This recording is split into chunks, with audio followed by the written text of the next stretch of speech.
Hello, friends and fellow rebels.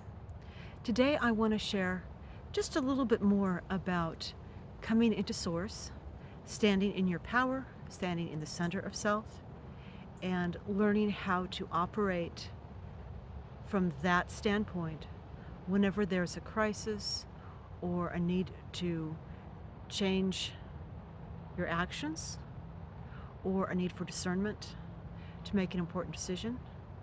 I think it's critical to be able to check in with the center of Source within you to help make whatever adjustments you need to make in your life. And with a lot of change coming to us, and very soon, I think this skill is needed. Now, what I want to emphasize today is a little trick that a lot of people who are spiritually minded and successful practice in their everyday life. And to them, it's second nature. They don't even think about it. But for the rest of us, I want to point out, when you first wake up in the morning, you are half in this world and half out for the first few moments of waking. What I have heard and noted very successful manifestors do is they lay out what they plan to do with their day, the important things that they plan to accomplish, even if it's not going to be concluded on that day, even if it's an ongoing situation. They lay it out. In doing that, they send their energy on waking. They prioritize it, what they want to get done, on orders of this is most important, and then this, and then this, and then this. They lay out their day. Now, that doesn't mean that the energy has to stay in that configuration. In fact, most of us have other elements in our life that will tug and pull at what we plan to do and demand that we pull off some of our personal energy that we have going toward what's important to us and send it toward what's important to them. That's normal. But if you start your day with a plan in mind and you get the energy going in a certain direction, it's easier to keep it going.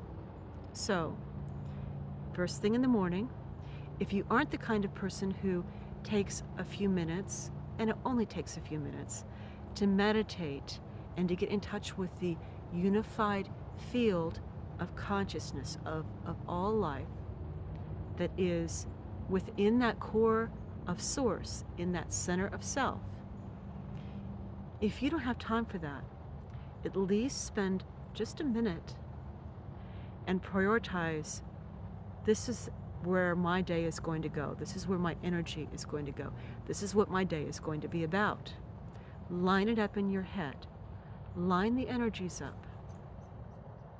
And then as the day plays out, if you have to divert those energies from where you've put them, so be it. The longer you work with your spiritual source and your spiritual self, the more conscious you are going to be about where your energy goes. For most people, the energy goes wherever, haphazardly, wherever it winds up going.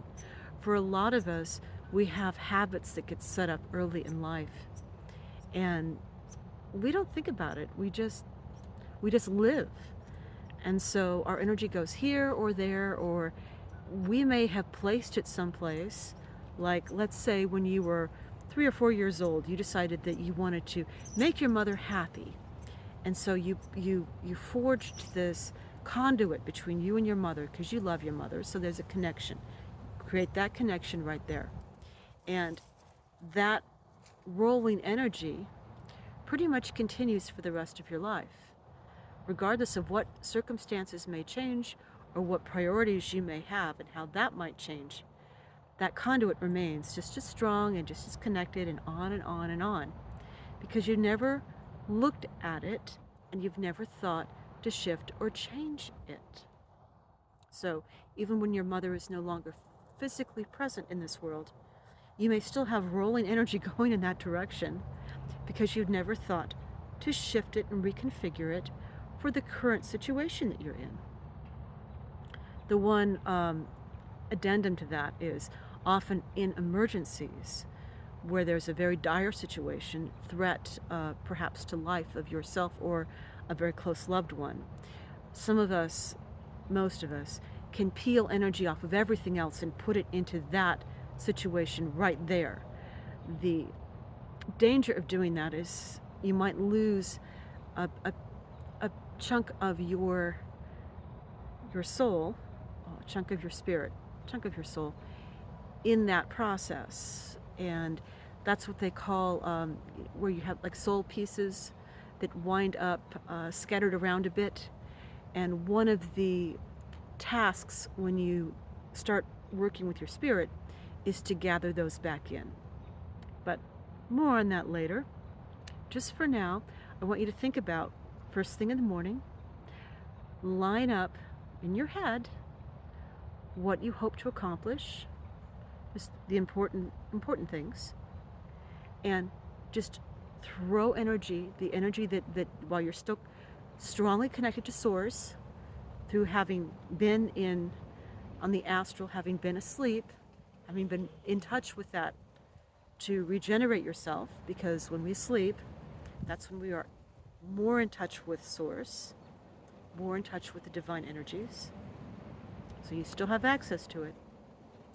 You don't necessarily have to take the energy from you. You can move it through you, from source, through you, toward that which you want to empower. Something to think about, and welcome to the woods.